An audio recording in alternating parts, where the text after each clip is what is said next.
Bonsoir à tous, j'espère que vous allez bien. Bienvenue sur Académie Nouvelle Vie. Je suis ravie de vous retrouver ce soir et je suis en compagnie de Marie-Pierre Mouner. Bonsoir Marie-Pierre. Bonsoir Anne-Laure, bonsoir à tous. Est-ce que vous allez bien? Est-ce que vous avez passé une belle journée, je l'espère. En tout cas, vous allez passer certainement une agréable soirée. Je suis ravie de te retrouver ce soir pour la deuxième fois, Marie-Pierre. Merci. Et pour une conférence au sujet fort intéressant et inspirant, éviter et sortir du burn-out. Donc, Marie-Pierre, pour celles et ceux qui te connaissent pas encore, je vais faire un descriptif de qui tu es. Donc, tu es écrit-thérapeute et après plus de 35 ans d'assistanat bureautique et de direction, tu as écrit pendant ton second burn-out ton histoire. Une véritable thérapie à l'origine de ton métier d'aujourd'hui et c'était à l'automne 2015 et sa publication au printemps suivant a mis en évidence que le métier d'assistanat, d'assistante n'était plus adapté pour toi. Et tu as donc changé et développé une nouvelle activité professionnelle basée sur deux axes. J'aime bien le langage des mots que tu utilises. Le premier axe, c'est délivrez-vous, avec le verbe se délivrer, donc par la thérapie, et puis des livres, les livres, la lecture, les livres et vous, accompagnement à écrire un livre. Voilà.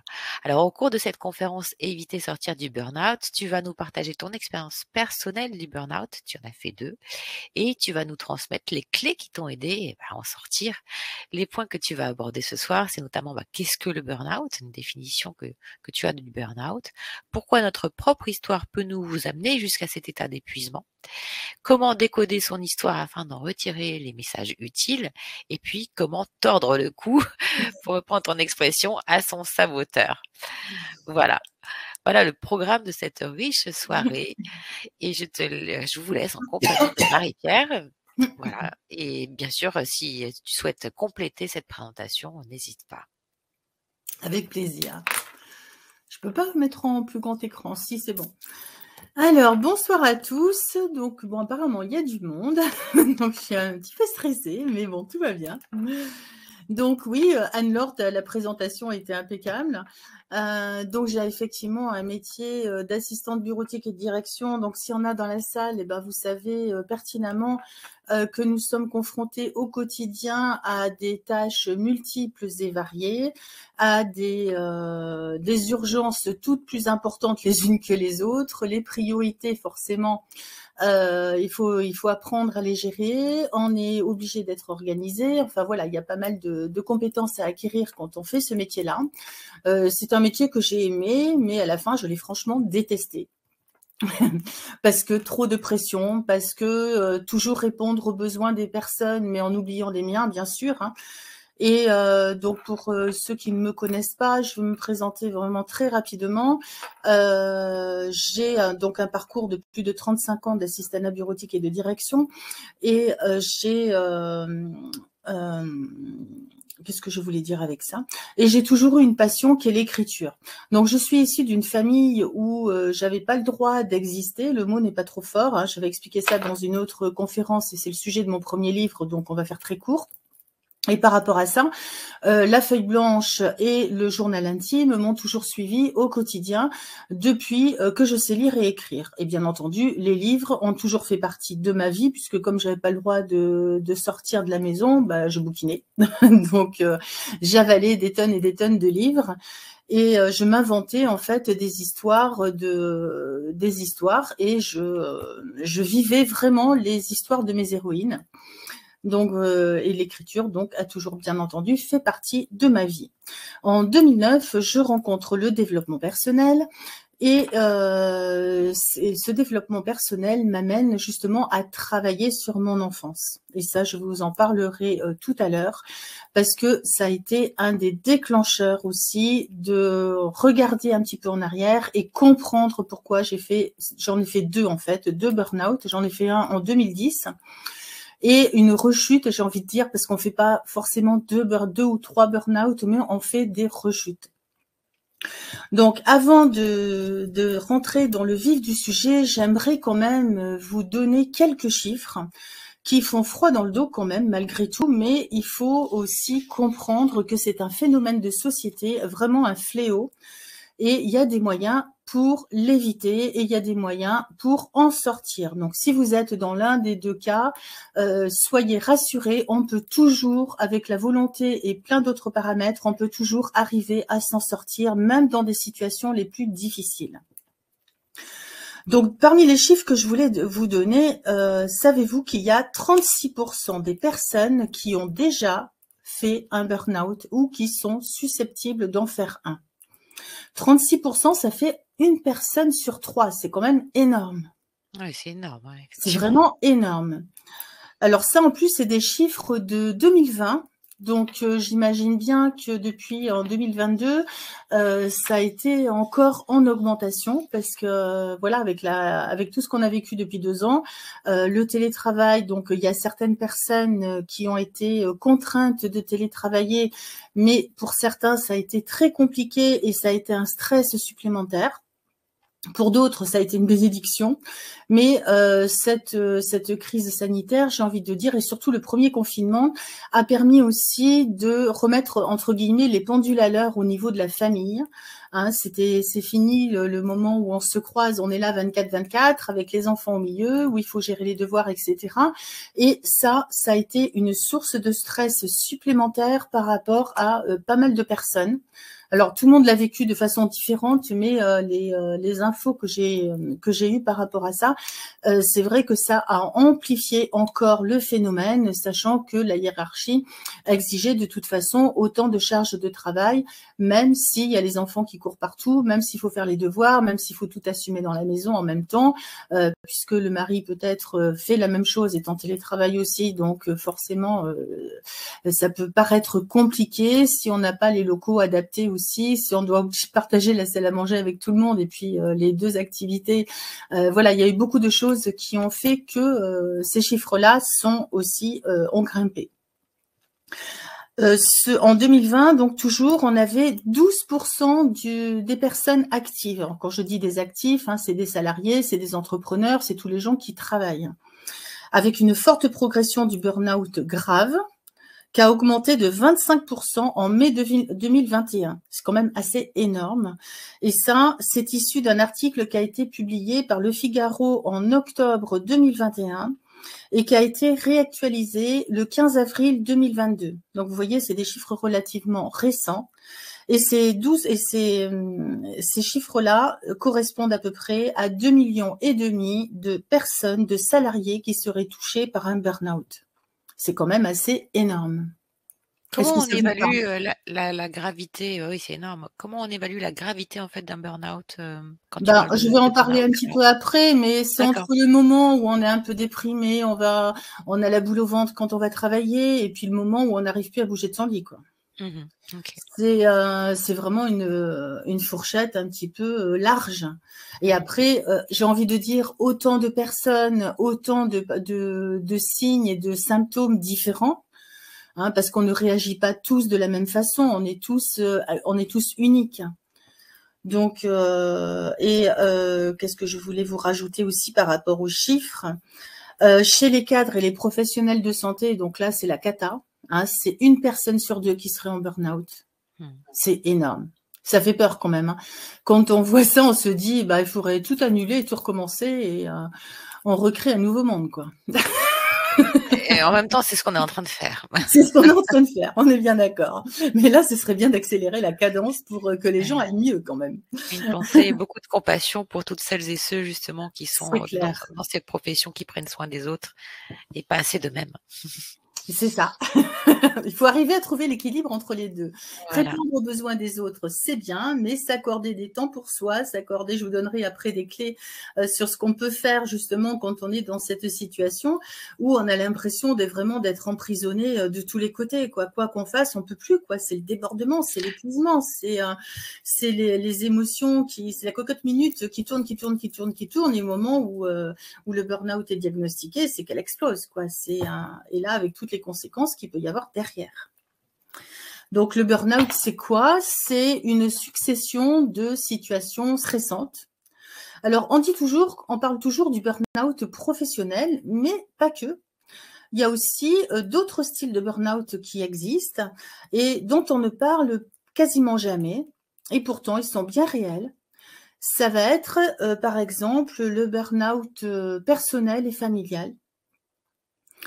Une personne qui, par exemple, ne travaille pas forcément ou a été obligée d'arrêter son activité professionnelle pour s'occuper d'un membre de sa famille qui est handicapé ou qui est grabataire et elle, c'est du 24/24, 7 sur 7, quoi.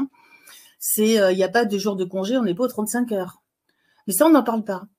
Mais elle a une charge une charge sur les épaules qui est relativement importante parce qu'il faut qu'elle gère tout, même s'il peut y avoir des aides ponctuelles, etc. Mais moi, j'en connais et franchement, c'est un petit peu compliqué à gérer. Il y a aussi, donc ça, c'est un burn-out dont on ne parle pas, mais pourtant, on arrive au même état d'épuisement.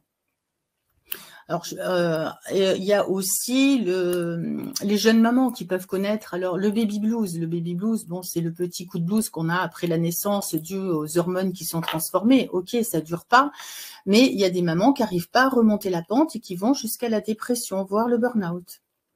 Donc ça, on n'en parle pas de cela, mais pourtant, ils existent. Et tu fais bien de les souligner parce qu'en plus, certainement, il y a une forte notion de culpabilité chez la personne qui ne s'autorise pas à être plus malade, entre guillemets, que la personne dont elle prend soin. Ouais, ouais. Exactement, exactement. Et ça, c'est des choses que je voulais mettre en avant quand même, parce que c'est vrai qu'on parle beaucoup du burn-out professionnel. D'ailleurs, ça va être le sujet de ce soir, mais je voulais quand même préciser ça, parce que ça me semblait important. Ouais.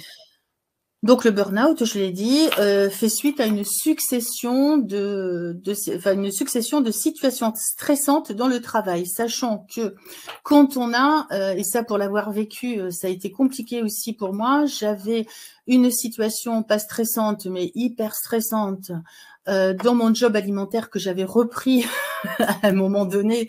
Et ben là, c'était très compliqué parce que je me sentais pas rejetée, mais je me sentais avec tellement de choses à faire dans tous les sens, de pression, que c'était plus possible, c'était plus gérable. Et puis comme je savais pas dire non, ben tout le monde m'en rajoutait. Et au bout d'un moment, on se retrouve noyé sous des piles et des piles de dossiers avec des urgences, le téléphone qui sonne sans arrêt, les collègues qui arrivent, tu peux me faire ça en urgence, machin. Puis comme bien sûr on dit oui. Enfin bon voilà, c'est les circonstances. Et dans la vie privée, c'était stressant aussi.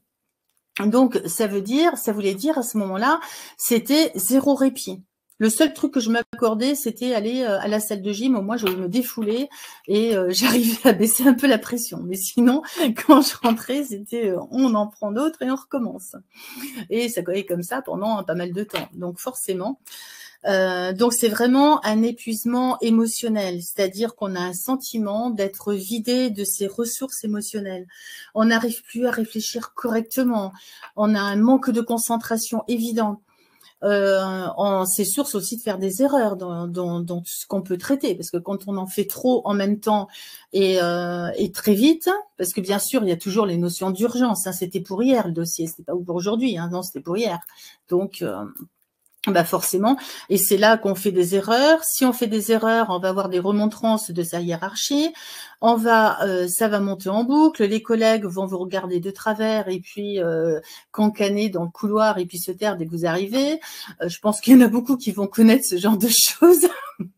Les bureaux de femmes, c'est terrible. C'est terrible. C'est pour ça que je suis indépendante aujourd'hui. Et donc voilà, donc c'est un enchaînement de situations qui vous descend vers le bas. C'est la spirale qui vraiment descend vers le bas. Et donc on perd l'estime de soi, on perd confiance en soi. On n'est plus du tout aligné avec ses valeurs, hein, il y a ça aussi. On nous demande tellement de choses en même temps qu'on peut pas se concentrer correctement sur faire des choses correctement. Et parce que bien souvent, il y a beaucoup de gens qui vont se reconnaître, je suppose. Mais quand on est en burn-out, généralement, c'est qu'on n'a pas cicatrisé ses blessures, mais pas que. Et c'est surtout qu'on est perfectionniste. Il y a un manque évident de reconnaissance en arrière-plan. Et bien sûr, dans un métier comme l'assistante de direction qui est partout en même temps, qui doit répondre au pied levé à des urgences plus urgentes que les autres, on se laisse très vite happer par l'énergie des autres, par l'urgence des autres, par le stress des autres, et on absorbe tout ça. Et au bout d'un moment, la marmite, elle est pleine, hein, c'est plus gérable. Et bien sûr, l'erreur étant humaine, on commence à faire des petites erreurs. On va oublier un dossier, ou on va oublier de mettre une feuille dans ce dossier-là, ou de faire cette photocopie, des petites choses, mais qui peuvent s'amplifier au fil du temps. Et au bout d'un moment, quand on commence à partir bosser avec la boule au ventre, notre corps nous parle, hein, bien sûr, même si je ne l'écoutais pas, hein, parce que moi j'ai quand même 3 hernies discales. J'allais travailler en mode escargot avec des sciatiques, mais il fallait que j'y aille parce que c'était indispensable, c'était urgent. Moi, j'ai pas le droit de m'écouter. Hein, le boulot, non, il faut qu'il soit fait. Comment ils vont faire, hein, comment va faire le client, ou comment va faire tel salarié, voilà. Ou comment il y a un stage qui démarre, il faut être là pour accueillir les stagiaires, il faut être là pour finaliser les dossiers, il faut être là pour, il faut être là. Il y a le gamin qui attend à la sortie de la garderie, c'est pas grave, mais il faut être là. Donc ça, c'est du vécu. Et donc, si vous êtes dans ce cas-là, j'ai envie de vous dire, stop, faites une pause. Mettez-vous en arrêt s'il y a besoin. Mais personne n'est indispensable. Hein, les cimetières sont remplis de gens indispensables. Et ils ont été remplacés à un moment donné. Hein. Moi, quand j'ai quitté l'entreprise, il y a eu 2 personnes qui m'ont remplacée. Et encore, elles avaient encore beaucoup de boulot. C'est tellement vrai ce que tu dis, et pour autant, quand on est dans cette spirale-là, c'est une spirale infernale. Hein, et oui. je dirais même que ce genre de réflexion, parfois, on peut ne pas l'entendre, ou elle peut énerver. C'est clair. En pensant, c'est ma responsabilité, etc., etc. On peut aller très très loin dans le processus, d'où effectivement la notion de burn-out, où on se dit après, mais j'ai accepté l'inacceptable. C'est ça. Se dire, je me suis traitée de cette façon-là, c'est quand même incroyable. C'est ça. Voilà. Et un jour, on m'a dit... Il y a du vécu aussi. Hein. Je vois ça. Elodie, elle dit oui, c'est tout à fait ça. Mais on se dit, voilà. Et puis surtout, cette notion que tu dis, en fait, c'est comme c'est on-off. C'est-à-dire qu'avant, on est très dans une énergie yang de il faut, je dois, etc. Et puis d'un coup, en fait, on passe au yin, c'est-à-dire et non, il y a plus de jus en fait. Il faut brancher le sur secteur. Et là, ça met du temps en fait, parce qu'on a attendu tellement longtemps que les batteries étaient tellement faibles que c'est clair. C'est clair. Christine qui dit bonsoir, je me reconnais, je l'ai vécu. Voilà, bienvenue au club. Mais on en sort, hein. Aujourd'hui, je suis là devant vous, hein, donc à vous parler de ça. Donc, tout va bien. Et vous allez voir, tout va bien. On peut y arriver. Il faut toujours garder l'espoir et jamais baisser les bras. Mais par contre, ça, je vais vous en parler après. Je vais continuer sur les effets du burn-out. Qu'est-ce qui se passe aussi au bout d'un moment? On a une dépersonnalisation et voire du cynisme. Parce que on devient complètement insensible à ce qui nous entoure en fait. C'est quand même très bizarre. On a l'impression d'être, j'ai envie de dire, spectateur de sa vie presque. Et il y a une déshumanisation dans les relations. Parce que bien sûr, quand on est en état de burn-out, on n'a qu'une idée en tête quand on rentre chez soi, c'est de faire toutes les tâches, de s'occuper des gamins, de les coucher le plus vite possible, et puis d'aller dormir. Sauf que, le sommeil, non. Non, le sommeil, il est pas ou alors même s'il est au rendez-vous, 1 heure après, paf, c'est les yeux grands ouverts et impossible de dormir. Ça, je pense que c'est des symptômes aussi qui sont à prendre en compte parce que on va penser à ce dossier qu'on a oublié. J'ai oublié d'appeler un tel et tatata. Et puis groseille là-haut, elle tourne et elle tourne et elle tourne. Groseille, c'est mon ego, hein, pardon. Et elle tourne et elle tourne et elle tourne et elle tourne en boucle, jour et nuit, c'est non-stop. Alors là, elle est en forme par contre. Hein. Et moi, beaucoup moins. Donc, Elodie qui dit on a envie de s'isoler aussi. Ah oui, clairement. Clairement, parce qu'on supporte presque pas. Si on voit par exemple, dans le couloir, on va voir 2 personnes qui sont en train de discuter, donc des collègues qu'on connaît, et elles vont discuter, mais alors que nous, on a tellement de charge émotionnelle et de charge mentale que ça nous énerve. Elles vont peut-être nous proposer de venir prendre un café, mais non, on n'a pas le temps. On va les envoyer bouler. On va effectivement se replier sur nous-mêmes, s'isoler et refuser ne serait-ce qu'un café, un dîner avec des amis, une soirée. Donc, on se désociabilise peu à peu. Et c'est très pernicieux, c'est très subtil en fait. On s'en aperçoit pas sur le moment. Cette spirale, elle est lente en fait à descendre, mais c'est un peu chaque jour, très petit peu à chaque fois. mais quand ça descend, on commence à s'en rendre compte quand on est quand même relativement bas. Et là, on se dit, voilà, effectivement, il y a peut-être un problème. Donc c'est assez difficile. On a aussi une vision du travail et des autres qui devient hyper négative parce qu'on va se concentrer sur vraiment tout ce qui va pas. Ouais, bah lui, il comprend rien, lui, il m'en ramène tout le temps, et puis elle est toujours en train de papoter, et puis voilà. Et c'est incessant comme ça, et les idées qui tournent en boucle dans la tête, c'est pas du tout des idées positives. C'est des idées qui nous tirent vers le bas. On est vraiment dans cette spirale vraiment infernale, hein. C'est vraiment ça, hein. C'est un sentiment de mal-être qui va s'amplifier au fil du temps. Pour peu qu'on voit quelqu'un au bout du couloir et puis nous avait demandé un dossier qu'on devait lui rendre il y a 2 jours, mais bon, il y a tellement de charges qu'on n'a pas eu le temps, et ben c'est la boule au ventre ou la sciatique qui se réveille, et puis on va l'affronter en disant non, je suis désolée, j'ai pas eu le temps. Et puis là, il nous incendie parce que son client arrive dans 1 heure, parce que voilà. Donc après, ça crée des tensions, ça crée des conflits à la fois avec les autres, et à la fois à l'intérieur de soi-même. Parce que c'est là où effectivement, il faut, je dois, mais moi, j'ai le droit de être. Et puis alors ça, celui-là, on le zappe, hein. Le être, on le zappe complètement. Et c'est vraiment une notion, et je pense que moi, ça a été un déclic.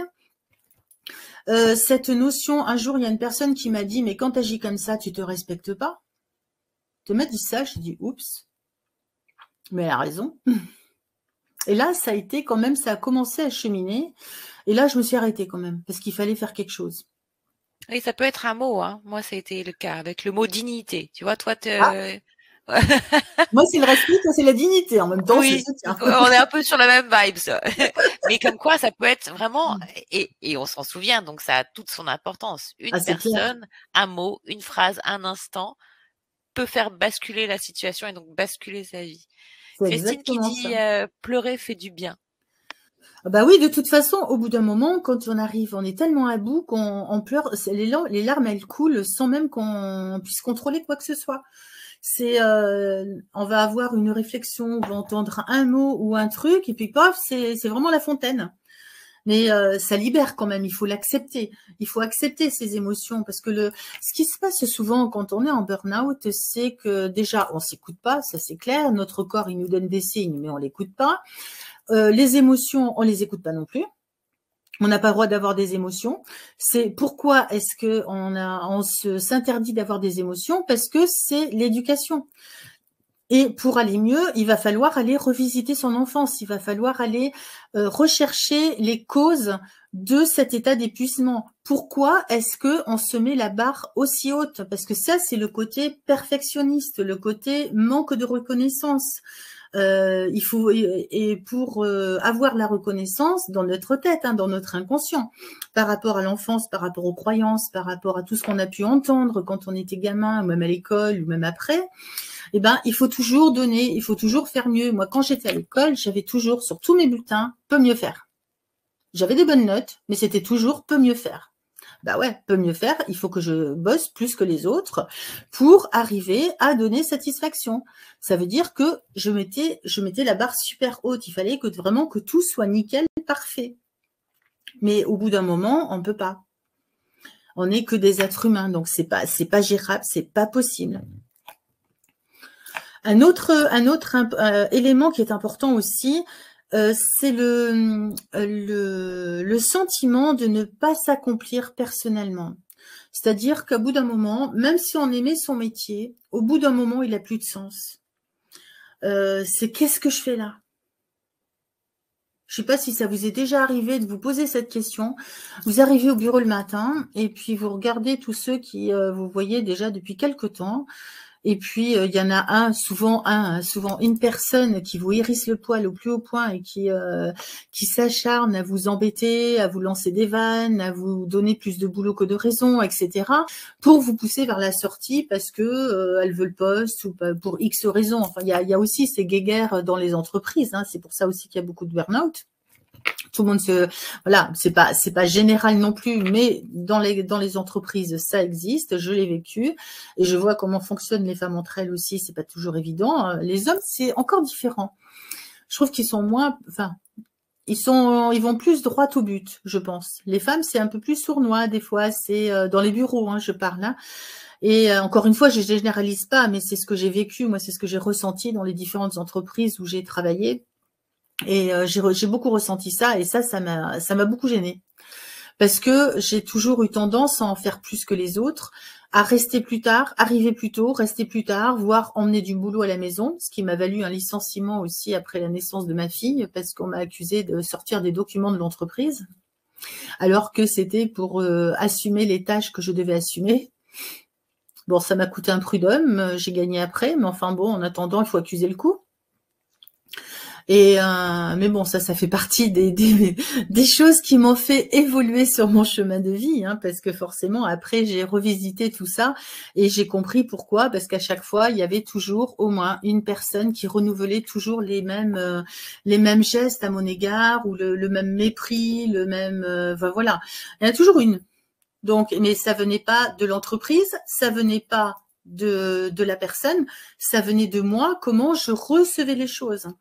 Comment moi je percevais ces expériences, parce qu'il faut savoir quand même que chaque situation qu'on vit et chaque personne que l'on rencontre va nous ramener à des parties d'ombre à l'intérieur de nous, dans notre inconscient. Et plus ça nous énerve, et plus il faut les regarder. Sauf qu'à l'époque, j'étais pas du tout, mais du tout, dans ce schéma-là. J'étais dans le faire, toujours faire, et toujours faire mieux, parce qu'il fallait, il peut mieux faire. Et on m'a toujours dit ça quand j'étais gamine, donc on peut mieux faire. Donc voilà, est-ce que vous vous reconnaissez dans dans ce schéma-là? Je pense que oui. Bah écoute, Emmanuel dit, c'est tout ce que je vis en ce moment. Je viens d'être arrêtée cette semaine. Rendez-vous médecine du travail ce matin. Voilà. Et ben il faut surtout écouter. Et après, je vais vous donner quelques petites clés. Et je donnerai dans l'atelier, je donnerai énormément de clés et de travaux pratiques, justement pour aller identifier tout ça, et des clés aussi pour en sortir. Alors, je vous partage bien entendu mon expérience, mais aussi l'expérience des personnes que j'accompagne, puisque j'accompagne aussi des personnes en burn-out. Et croyez-moi, c'est un long chemin. C'est un long chemin, mais en même temps, ça peut aller plus rapidement dès l'instant qu'on va œuvrer sur soi, qu'on va aller à la rencontre de ses blessures de l'enfance, qu'on va aller à la rencontre de ses croyances les plus profondes, de ses peurs les plus profondes aussi. Parce que bien souvent, quand on est en burn-out, on se dit « Ouais, ok, alors là, je suis arrêtée, mais dans quelques temps, je vais reprendre. » Et qu'est-ce qui va se passer quand je vais reprendre? Eh ben, je vais avoir 2 fois plus de boulot. Les autres, elles vont me faire remarquer que j'étais absente. Donc, elles vont encore amplifier les conflits, amplifier les critiques, amplifier les jugements. Et tout ça, on se le prend de plein fouet. Parce qu'on n'est pas capable de se dissocier justement de toutes ces critiques, de tous ces jugements. On les prend pour argent comptant, ce qui a pour incidence d'augmenter notre mauvaise estime de nous-mêmes, de limiter notre confiance en nous. Alors là, il y en a carrément plus. On n'a plus du tout confiance en nous, on se terre dans un trou de souris, on n'est plus capable de rien faire. On se trouve nul dans tout ce qu'on fait. Voilà, c'est vraiment la descente aux enfers, quoi. C'est vraiment ça. Et pour arriver à remonter, il faut prendre les choses une par une et remonter marche par marche, en travaillant justement sur le point de départ. Hein. Pourquoi est-ce que j'ai ce perfectionnisme? Qu'est-ce qu'a fait dans mon enfance qui a ce perfectionnisme qui me suit et me poursuit? Ensuite, qu'est-ce qu'on m'a dit quand j'étais gamine? Est-ce qu'il y a des expériences que j'ai vécues quand j'étais petite qui ont fait que ça m'a énormément stressée, peut-être bloquée? C'est d'aller à la rencontre de toutes ces questions-là. Et ça, je vous en partagerai beaucoup dans l'atelier. Là, je vous les livre en vrac, hein, comme ça, mais c'est vraiment hyper important d'aller œuvrer sur soi, et particulièrement en cette période où énergétiquement ça bouge énormément, ça va très très vite. Et il y a tous les masques qui tombent aussi. Donc ceux qui montent dans le train et œuvrent sur eux pour aller dans le nouveau monde. Je ne vais pas parler de dimension ici, mais voilà, il y a vraiment intérêt à faire le boulot. parce qu'on n'est pas sur Terre pour rien et on a vraiment des choses à comprendre. Et quand on arrive dans une situation de burn-out, de dépression, ou qu'on est victime d'un accident, ou qu'on est victime d'une maladie, peu importe, là je vous parle du burn-out, mais c'est valable dans tout. La vie nous stoppe. Maintenant, tu regardes et tu avances sur ton chemin, parce que là, tu t'en étais vraiment éloigné. Donc le burn-out, c'est ça, c'est la vie qui nous fait un signe. Et j'ai envie de dire, aujourd'hui, c'est un cadeau. Alors peut-être qu'aujourd'hui, vous n'êtes pas en capacité d'entendre que c'est un cadeau, mais je vous garantis qu'à posteriori, une fois qu'on en est sorti, alors ça peut aller plus ou moins vite, mais c'est vraiment un cadeau parce que ça va, la vie vous donne l'occasion d'aller là où vous devez aller. Moi, C'est un j'étais vrai tremplin, hein. C'est un vrai C'est un vrai tremplin. tremplin, tout à fait. C'est un vrai tremplin. Moi, j'ai toujours aimé l'écriture et j'étais assistante de direction et bureautique. En même temps, ça m'aide. C'est ce métier-là qui m'a permis aussi aujourd'hui de concevoir des livres de A à Z, de l'idée à la publication. Mais il a fallu quand même que je vive ces expériences-là. Au bout d'un moment, j'avais fait mes apprentissages, mais je m'acharnais quand même dans ce boulot. Et en fait, j'étais plus du tout à ma place. Je ne ressentais plus cette vibration que j'avais au début. Je détestais mon métier à la fin. Mais vraiment. Alors qu'au début, j'étais bien. Mais la vie m'a montré que j'avais autre chose à faire. Et ce burn-out m'a permis d'écrire mon histoire. Et c'est en écrivant mon histoire, donc en plus de travailler bien sûr à côté, en parallèle, avec des solutions alternatives, etc. Je vous en parlerai plus dans l'atelier. Et ben c'est à partir de ce moment-là, j'ai commencé à remonter la pente. Alors pendant 4 mois, je me suis terrée chez moi. J'ai tout observé. J'ai fait mon espèce de gros bilan de compétences. Voilà, j'ai fait ça, j'ai fait ça, j'ai fait ça, j'ai fait ça, j'ai fait ça. Ça c'était ok, ça c'était ok, ça c'était pas ok. J'ai vraiment fait tout mon gros bilan dans tous les domaines. Parce que ça n'allait pas dans le privé non plus, forcément. Parce qu'au bout d'un moment, si on n'a pas le soutien à la maison, eh ben c'est compliqué aussi. Ouais, tous les domaines de vie sont interreliés, Tous les domaines, interconcernés. ben oui, parce que quand on est en burn-out et puis qu'on a passé une journée à la noix, pour être poli, bah évidemment, qui c'est qui va trinquer? Bah, c'est le conjoint. Pour peu que lui aussi ait passé une mauvaise journée, aïe, ça coince. Et puis les gamins au milieu, s'ils sentent que les parents sont pas bien, eh ben ils vont titiller, ils vont aller, ils vont faire surtout ce qu'il faut surtout pas faire. Donc ils vont s'énerver, ils vont se disputer. Enfin bon voilà. Et après ça part crescendo, c'est le bazar à la maison aussi. On repart le lendemain, bah, contrarier tout le monde. Et puis c'est vraiment un cercle infernal pour tout le monde. Pour la personne qui vit le burn-out, mais aussi pour l'entourage. C'est pas évident, quoi. Donc, c'est là où il faut arriver à se poser et à pouvoir retrouver un dialogue au moins avec son conjoint, rassurer les enfants. Je sais que c'est des fois, quand on est dans cette spirale-là, c'est pas forcément le bon moment. Mais essayer de trouver des alternatives en ayant peut-être, s'il y a des grands-parents sous le coude, ça peut être bien aussi, ça peut aider. S'il y a une oreille attentive qui peut comprendre la situation et nous aider, ça peut être bien. Ne serait-ce que aller marcher 1 heure avec une copine, hein, rien que ça déjà. Ça peut aussi être des solutions. Donc voilà, il y a beaucoup, beaucoup de choses qui sont à prendre en compte, mais on peut en sortir. Et justement, est-ce que tu peux nous parler de ton atelier avec donc qui est destiné aussi bien à l'éviter que à comment en sortir? Est-ce que tu peux nous parler justement de ton atelier donc qui aura lieu Bien lundi sûr, 23 mai à oui, 20h? oui. Alors mon atelier, je vous parlerai donc pour comment remonter la pente. Alors éviter d'en sortir, bien entendu, ça va être d'être vigilante sur ce que vous vivez au quotidien. Et peut-être que c'est intéressant, si vous aimez l'écriture, de prendre un cahier. Alors, il y a beaucoup de cahiers avec moi, je suis désolée. De prendre un cahier et de noter à chaque fois vos émotions. Vous posez par moment, j'en avais déjà parlé lors d'une conférence, mais ce journal des émotions est important parce que ça va être un baromètre qui va vous permettre de voir à quel moment ça dépasse la limite, où est-ce qu'est le vert, où est-ce qu'est le orange et où est-ce qu'est le rouge. Ça va vraiment vous permettre de voir dans quelle situation, de voir aussi votre comportement, comment vous réagissiez, quelles sont les émotions qui ressortent à ce moment-là. Ça va être un baromètre. Déjà de le faire, ça va vous aider à prendre conscience de votre état et ça va vous aider aussi à mieux vous connaître.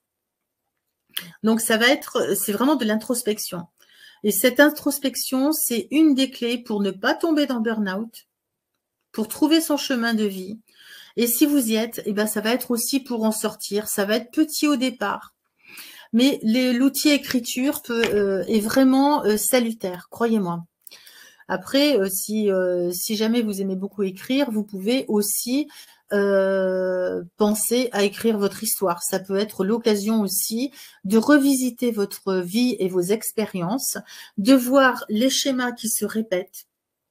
Parce que bien souvent, c'est ça. Il y a un facteur déclenchant qui va déclencher telle émotion.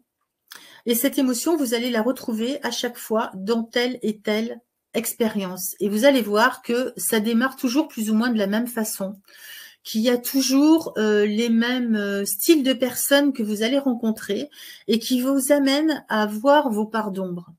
Donc, j'ai envie de dire, pour éviter d'y aller, c'est d'aller éclairer ces parts d'ombre, déjà, même avant de mettre un pied dans le burn-out. Parce que plus vous allez le faire, et moins vous risquez de descendre. Parce que, au contraire, vous allez remonter la pente et remonter sur cette spirale. Est-ce que c'est clair ce que je vous dis là? Est-ce que ça parle à tout le monde? Oui, il y a Christine qui dit écrire son ressenti, ses émotions permet de comprendre. Exactement, exactement.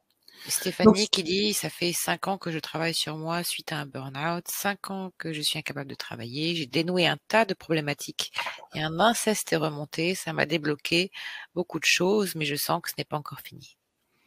Ça va continuer, il faut continuer le chemin. Et maintenant, ça sera peut-être au bout de 5 ans de se poser la question, et maintenant, qu'est-ce que je veux faire?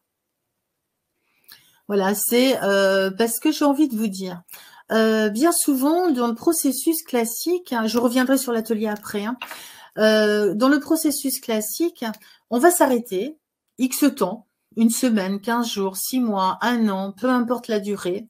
Mais plus on s'arrête longtemps, et plus ça sera difficile de revenir dans la même entreprise. Ça, il ne faut pas se leurrer. Pour peu qu'on soit licencié en cours de route ou enfin voilà, qu'il se passe un truc. Le jour où vous allez revenir de la même façon, avec la même boule au ventre. Il ne faut pas se leurrer. La solution peut-être consiste à changer d'entreprise. Ok, mais même en changeant d'entreprise, est-ce que ça va régler le problème? Parce que la personne qui est à l'origine de ces conflits et de ce manque de reconnaissance, de ce perfectionnisme, et peut-être d'autres choses aussi, d'autres blessures, d'autres croyances qui se sont accumulées au fil du temps, est-ce que vous n'allez pas les emmener dans une autre entreprise et avoir de nouveau, comme ça a été mon cas, une autre personne qui va vous faire vivre encore des expériences pas sympas. Donc, le truc pour arrêter ce schéma-là, pour arrêter de ce cercle infernal, eh ben, c'est vraiment d'entrer en introspection, d'aller à la rencontre de ces blessures, d'aller à la rencontre de ces peurs, de ces croyances, de toutes les expériences de l'enfance, parce que c'est bien souvent ce qui s'est passé. Comme là, je sais plus qui c'est, Stéphanie peut-être, qui parle d'inceste. Fanny, oui. Pardon, excusez-moi. Donc oui, l'inceste, effectivement, il a fallu remonter à la source et là, c'est quand même très très compliqué. Il y en a beaucoup, là, j'en rencontre beaucoup en ce moment qui ont vécu ça et ça sort maintenant. Là, on est vraiment dans une période où les masques tombent, donc justement, l'heure est à, comment dirais-je, à remettre chaque chose à sa place, à éclairer toutes les ombres. Donc ça, c'est le côté sympa de la période, mais bon, il y a du boulot et puis il y a besoin de passer beaucoup de caps. Mais au moins, le fait d'en être conscient, le fait de mettre des mots dessus, vous allez pouvoir le cicatriser petit à petit, avec toutes les conséquences que ça peut avoir derrière. Bien sûr, parce que ça vous a amené certainement des relations compliquées avec les hommes, des peurs peut-être parfois inexpliquées, mais parce que voilà, tant que c'est pas mis en lumière, on a des peurs paniques qui peuvent devenir paniques inexpliquées pour peu qu'on entende un mot ou qu'on entende une réflexion et puis paf, ça nous ramène à cette période-là, même si c'est dans l'inconscient. Et le fait de réouvrir l'inconscient, alors certes, c'est pas agréable sur le moment, mais j'ai envie de dire, c'est indispensable si on veut changer les choses et si on veut se sortir de ce burn-out définitivement et ne pas faire de rechute, comme moi j'en ai fait une. Parce que j'ai revécu un peu une situation un peu similaire, mais amplifiée. Bien évidemment, parce qu'à chaque fois, ça s'amplifie, sinon c'est pas drôle. Voilà, les coups sont de plus en plus durs. Alors, c'est des coups psychologiques, mais ça fait des fois plus mal que les coups physiques. Est-ce que ça va? Je ne sais pas s'il y a d'autres questions. Non, pas d'autres questions. Pas d'autres questions pour le moment. Alors, pour en revenir à l'atelier, donc l'objectif avec vraiment des exercices concrets. Donc là, ceux qui vont s'inscrire à l'atelier, prévoyez déjà un cahier, non pas des feuilles blanches, mais un cahier, carrément, qui va vous permettre de travailler sur des exercices que je vais vous proposer, qui vont aller relativement en profondeur. Alors évidemment, pendant 1 heure d'atelier, on ne pourra pas aller tout dans le détail, mais déjà, vous aurez déjà beaucoup de matière de réflexion pour déjà mieux vous connaître. C'est un objectif. Déjà, il faut se connaître avant de pouvoir agir. Il faut déjà savoir comment on fonctionne. Et c'est moi, pendant longtemps, en fait, j'ai appris que je ne me connaissais pas. Parce qu'on occulte énormément de choses. Moi, j'ai occulté plein de trucs qui sont ressortis quand j'ai écrit mon histoire. Et par contre, là, c'est revenu comme si je les avais vécus la veille. Et à partir du moment où on pose sur le papier, on fait de la place pour des nouvelles choses et des choses plus agréables et des choses qui vont nous intéresser pour aller dans nos objectifs les plus ambitieux. Voilà, c'est l'objectif en même temps. Donc, ça va être ensuite de faire donc le bilan, de mieux se connaître, de faire un bilan de la situation actuelle,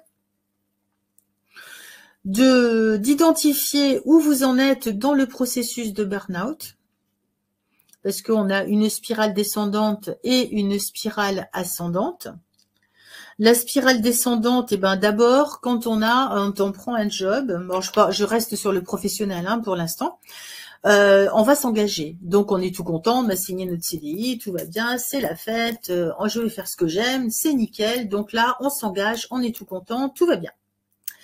Et quand on est perfectionniste et quand on prend les choses à cœur et qu'on a un sérieux besoin de reconnaissance ou besoin de sécurité ou autre, mais c'est vraiment le besoin de reconnaissance qui ressort là, on va s'investir et parfois de façon excessive, comme moi je vous disais tout à l'heure, où j'ai amené du boulot à la maison parce que j'arrivais pas à le finir au bureau. Ce qui m'a valu après, bien sûr, un licenciement. Mais ça, c'est autre chose. Donc, on va s'investir beaucoup, on va beaucoup bosser, etc. La troisième marche, c'est qu'on va commencer à stresser de plus en plus parce qu'on va se mettre la pression pour arriver à tout faire, pour satisfaire tout le monde, pour que tout le monde soit content. Nous, c'est pas grave, on s'oublie. Et donc la fatigue, forcément, elle va être de plus en plus importante, elle va s'intensifier. Ça a bien sûr, comme je le disais tout à l'heure, un impact sur notre famille, sur notre couple. Parce que forcément, on ne peut pas être gai, joyeux quand on a une pression émotionnelle qui augmente au fil du temps. Donc ça, c'est pas gérable. Au bout d'un moment, on va comprendre que peut-être qu'il se fiche un peu de moi, quoi. Donc on peut vivre la désillusion, comme ça a été mon cas. Finalement, ce métier, est-ce qu'il est pour moi? Je crois pas. Là, j'en ai marre, quoi. Je suis transparente pour tout le monde, mais en même temps, je suis le pilier. Donc, c'est un peu compliqué à gérer. Le manque de reconnaissance, il n'est pas là. Donc, comme on allait chercher la reconnaissance avec le perfectionnisme, tout ce que vous faites de bien, c'est normal. Par contre, s'il y a la moindre erreur, parce qu'il manque une virgule ou un point, alors là, c'est la cata. Et là, on le vit très mal. Donc là, on redescend, on redescend, on redescend. On peut en arriver à avoir de l'agressivité envers les collègues, voire envers la hiérarchie. On peut, comme ça a été mon cas, aller vers des addictions. Donc moi, je tournais à 15 cafés et puis à l'époque, je fumais. Donc c'était cigarette sur cigarette, café sur café. Et puis, je prenais tout ce qui me présentait à moi dans le frigo. Donc c'était l'addiction à la nourriture aussi. Donc là, ça faisait beaucoup de choses. C'était un peu compliqué à gérer. Peut-être que vous allez vous retrouver aussi dans ce schéma-là. Et après, la 7e étape, ça va être effectivement le burn-out, le trop-plein, quoi. Comme je disais tout à l'heure, ça peut être une dépression, ça peut être un burn-out, ça peut être une maladie, ça peut être un accident, mais de toute façon, la vie va vous stopper. Où que vous soyez, de quelque façon que ce soit, mais la vie va vous stopper. Et maintenant, pour remonter la pente, donc là, on était dans le cercle vicieux, là, on va voir le cercle vertueux, qui est quand même plus sympa. Ça va être déjà d'accepter son histoire de vie, comme je vous le disais tout à l'heure, en arrière-plan, vous pouvez déjà commencer sur un cahier à écrire votre situation actuelle. En attendant l'atelier, commencez déjà à écrire la situation actuelle, ça va nous faire gagner du temps. Et ensuite, de regarder votre histoire de vie et repérer un petit peu les expériences similaires qui ont provoqué les mêmes émotions. Alors, en plus de votre journal d'émotions, je vous donne du boulot là déjà ce soir. Ensuite, un truc qui est sympa aussi, c'est de regarder ses valeurs. Et est-ce que dans votre entreprise, elles sont respectées? Oups, c'est pas gagné. Les valeurs et les besoins. Là, c'est pas gagné du tout. Ça va être d'identifier, bien sûr, et de cicatriser ses blessures, d'aller transformer ses croyances limitantes. Comme moi, j'avais entendu toute ma vie, peut mieux faire. Bah, celle-là, elle était bien ancrée, et puis ancrée et ancrée. Hein. Je vous dis pas qu'elle est pas toujours là. Mais quand même, maintenant, je me dis, bon, ben stop. Je fais de mon mieux, mais bon, au-delà, ça va. On n'est pas dans un monde parfait non plus. La perfection n'existe pas, donc je fais de mon mieux et après, bah, s'il y a une coquille, il y a une coquille. C'est d'accepter ça. C'est pas gagné ça, hein, mais ça j'ai eu beaucoup de mal à le faire, hein, même encore. Hein.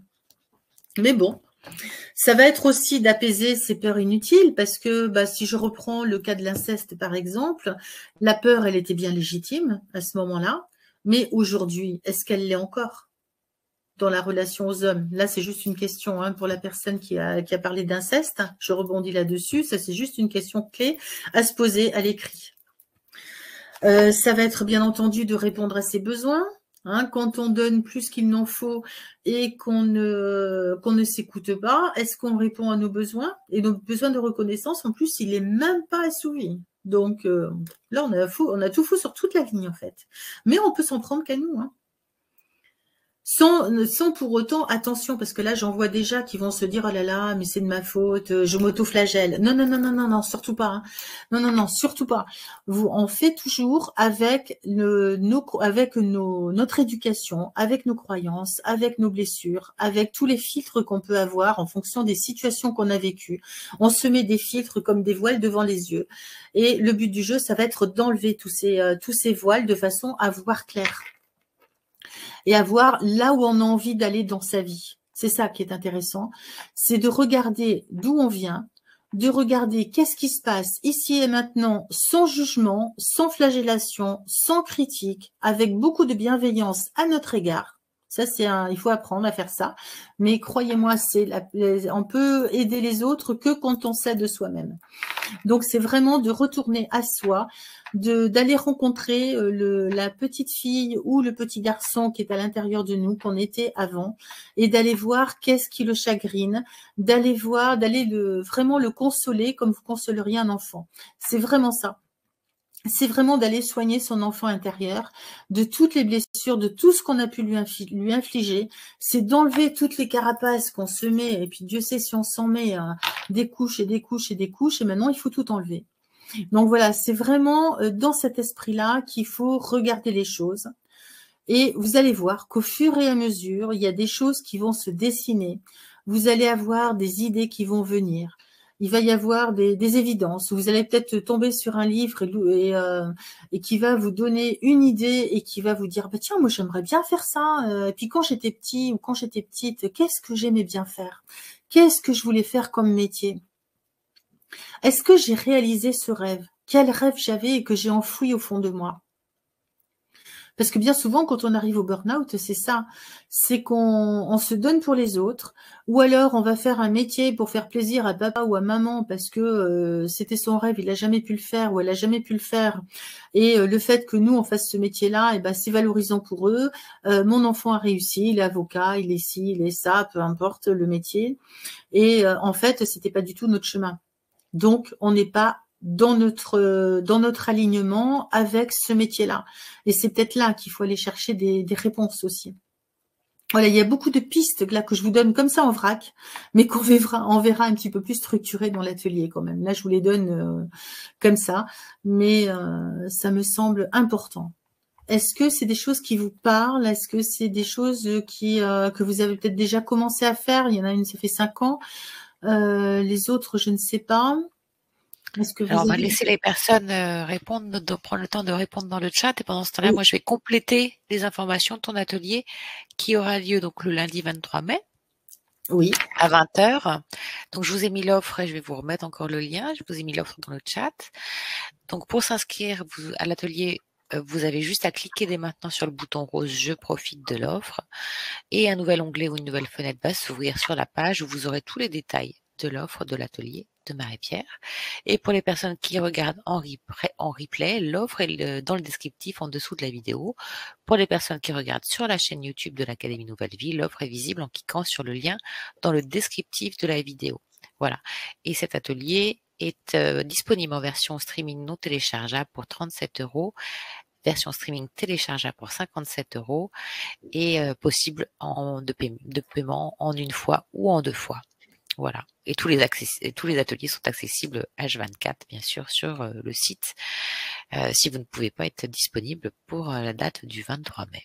Voilà, j'ai complété ces informations et je regarde si dans le chat il y a d'autres commentaires par rapport à ça. Mais non. non, pour l'instant, ça doit être très clair, ou alors ils n'osent pas s'exprimer. Allez-y, hein, vous pouvez y aller. Hein. Si vous avez des questions, n'hésitez pas. Hein, je suis là aussi pour y répondre. Et là, ça va être aussi, pour compléter ce que j'ai dit aussi, ça va être de déterminer aussi votre équilibre de vie. C'est-à-dire que on n'est pas que au travail, on n'est pas que en couple ou en vie amoureuse, on n'est pas que dans une famille, on n'est pas que qu'est-ce que j'oublie, dans les relations, dans le social. Il faut vraiment arriver à trouver un équilibre entre tout ça, entre notre dans le domaine professionnel, dans le domaine privé. Donc quand je dis privé, c'est le couple et la famille. Dans le domaine personnel, c'est-à-dire qu'est-ce que je fais pour moi qui me fait du bien. Et là, c'est oups, bien souvent. Où est-ce que je me situe aussi par rapport à mon relationnel, mes amis, ou peut-être des associations ou d'autres loisirs. Où est-ce que je me situe et sur une échelle de 0 à 100, donc dans quel domaine, voilà, ça va être de faire un petit camembert. Avec, par exemple, dans le pro, je suis à 80%. Dans la famille, je suis peut-être à 10%. Vous voyez, c'est de faire son pourcentage comme ça sur 100 dans ces 5 domaines qui sont quand même, voilà, les domaines de notre vie. On est un être humain à part entière. On n'est pas que au boulot. On n'est pas que assistante. On n'est pas que maman. On n'est pas que conjointe. Voilà, on a plusieurs facettes, plusieurs casquettes, et c'est pour chacune des casquettes, à quel pourcentage je me situe. Est-ce que tout est équilibré ou est-ce qu'il y a un déséquilibre? Moi, c'était mon cas, hein, c'était à 80% de boulot, et puis le reste, il n'y a plus trop de place, quoi. Donc, Et c'est d'être la même ou le même partout. C'est vrai, de ne pas avoir de masque, en mais fait, de l'idéal, c'est changer. ça, Et c'est oui. ça. Emmanuel qui L'idéal, dit c'est oui, ça. ça me parle beaucoup. Je travaille sur tout cela depuis ma décision de reconversion professionnelle de Génial, technico-commercial à thérapeute. super. Elodie qui te dit, vous parliez tout à l'heure de l'ego qui nous inonde de négativité. Oui, mais comment arrêter ça? Alors celui-là, c'est d'apprendre à reconnaître quand c'est lui qui parle, quand c'est Groseille qui vient à la surface. Quand c'est qu'elle vient à la surface, quand vous allez dire des phrases négatives, particulièrement à votre rencontre, hein. Mais quelle banane, ou je suis trop nulle, ou non, mais je mérite pas ça, mais non, mais là je peux pas, mais on m'a toujours dit il fallait pas rêver, on m'a toujours dit peut mieux faire, donc tu vois, tu peux mieux faire, donc tu fais pas assez bien. Donc ça c'est Groseille, ça c'est mon ego. Donc c'est d'être attentive à vraiment à tout ce qui sort de notre bouche, à tout ce qu'on peut penser, parce que les pensées forcément vont avoir une incidence sur nos émotions vont avoir une incidence sur nos actions ont une incidence sur nos résultats. Donc le point de départ, c'est les pensées en fait. Et les pensées, on en a 60 000 par jour. Donc le tout, c'est de ne pas s'arrêter sur des pensées qui sont négatives, on les laisse passer. C'est pas évident, c'est un apprentissage ça aussi. Hein. Ça, il m'a fallu apprendre, hein, parce que les pensées qui tournent en boucle, Voilà, puis c'est jamais du positif, hein, généralement. Hein. Quand ça vient du cœur, c'est du positif. Quand ça vient de la tête, c'est forcément du négatif. Voilà, et c'est souvent de l'auto-sabotage. Hein. C'est tordre le cou à son saboteur, c'est ça, quoi. Le saboteur, pour moi, c'est groseille. Elle a son utilité. Pour préparer mon atelier, pour préparer cette conférence, pour préparer mes formations, pour préparer tout ce que quand j'accompagne des gens à écrire des livres ou que j'en écris moi-même, ben j'ai besoin d'elle pour me structurer, pour réfléchir correctement, que tout soit fluide, que tout se tienne, qu'il y ait une logique, une cohérence entre tout. Là, on a besoin de l'ego. Mais encore une fois, c'est une question d'équilibre. Mais tout ce qui est respect de soi, respecter nos besoins, respecter notre être à part entière, nous respecter, c'est entretenir son corps, mais c'est aussi entretenir son esprit avec un maximum de pensées positives. C'est être vigilant aux mots qu'on emploie. Il faut savoir que les mots ont tous une vibration.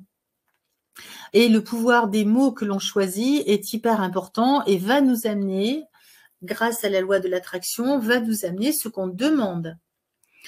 Si je passe ma journée à me critiquer, est-ce que vous croyez franchement que je vais avoir des belles choses ou un miracle qui va arriver? Non, ça marche pas. J'ai testé, ça fonctionne pas. C'est pas comme ça que ça marche. Non, il faut entretenir vraiment.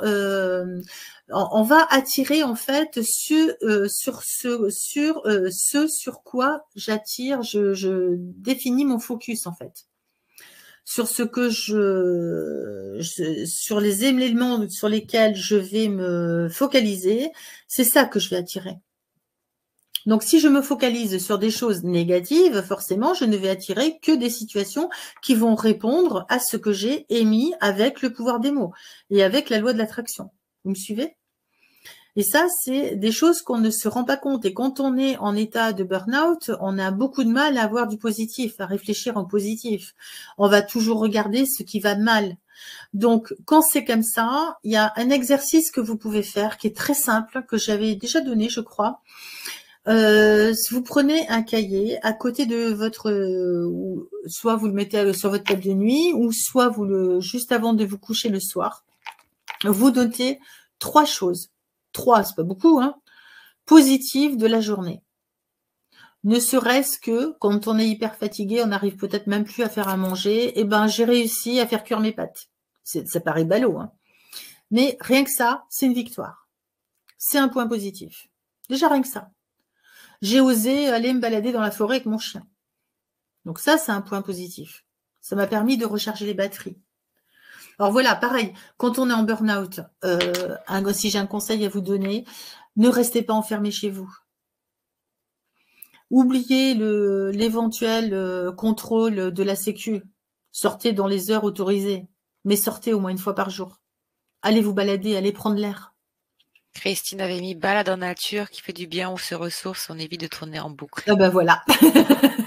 Et ben voilà. Et Christine, justement, qui dit tout à fait, pour ma part, j'ai fait un tableau de mes émotions de colère en tableau d'apaisement. Cela me fait me libérer des émotions négatives et positives. Voilà. Super. Ça, c'est un très bel exercice aussi. Super.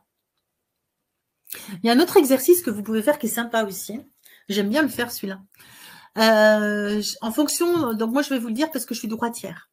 Donc vous allez prendre la main vous allez prendre des feuilles là. Vous pouvez le faire sur un cahier si vous voulez, mais prenez des feuilles sinon. Avec la main à laquelle vous écrivez habituellement. Donc moi c'est la main droite. Je vais écrire, je vais poser une question à la petite fille que j'étais. Donc par exemple, pourquoi est-ce que tu es en colère aujourd'hui? Donc là je vais écrire avec ma main droite.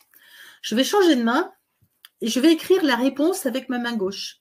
C'est la petite fille qui parle. Alors là, bien sûr, c'est un exercice qui n'est pas forcément facile. Elle n'écrit pas forcément bien, mais on s'en fiche. Là, on ne va pas rechercher le concours littéraire. Le but, c'est d'aller chercher à l'intérieur de vous qu'est-ce que cette petite fille, elle a à vous dire. Et là, vous allez voir, cet exercice, il est génial. Eh ben, je suis en colère parce que la dame a été méchante avec moi. Ok. Alors, qu'est-ce que tu as fait? Qu'est-ce que tu faisais à ce moment-là? Et là, on entame un dialogue. Et on rebondit sur ce qu'elle dit. Et vous allez voir, ça, c'est un truc qui est génial parce que ça va vous aider à vraiment trouver les réponses dans votre cœur. Et Groseille, là-haut, elle va jouer. Hein. Là, vous l'envoyez dans la forêt, à la mer ou sur un cheval ou à la montagne ou où vous voulez. Mais là, elle va jouer. Et là, vous allez discuter avec votre cœur, en fait, avec votre enfant intérieur. Et là, vous allez avoir des réponses. Et vous allez trouver, vous allez avoir des prises de conscience. Et il y a des choses qui vont se passer obligatoirement et qui vont se mettre en lumière. Et comme, voilà, je ne sais plus qui c'est qui parlait d'inceste tout à l'heure, ben là, il a fallu 5 ans avant qu'elle arrive à identifier son histoire d'inceste. Là, peut-être que ça peut sortir pendant ce truc-là. Donc, et après, ne vous arrêtez pas. Même s'il y a des émotions, si vous avez envie de pleurer, si vous avez envie de crier, c'est pas grave, faites-le. Alors, crier, ça va être un peu plus compliqué, mais prenez un coussin et puis hurlez dedans. Enfin, je sais pas. Mais, ou alors, allez au milieu de la forêt et puis les arbres vont vous apaiser.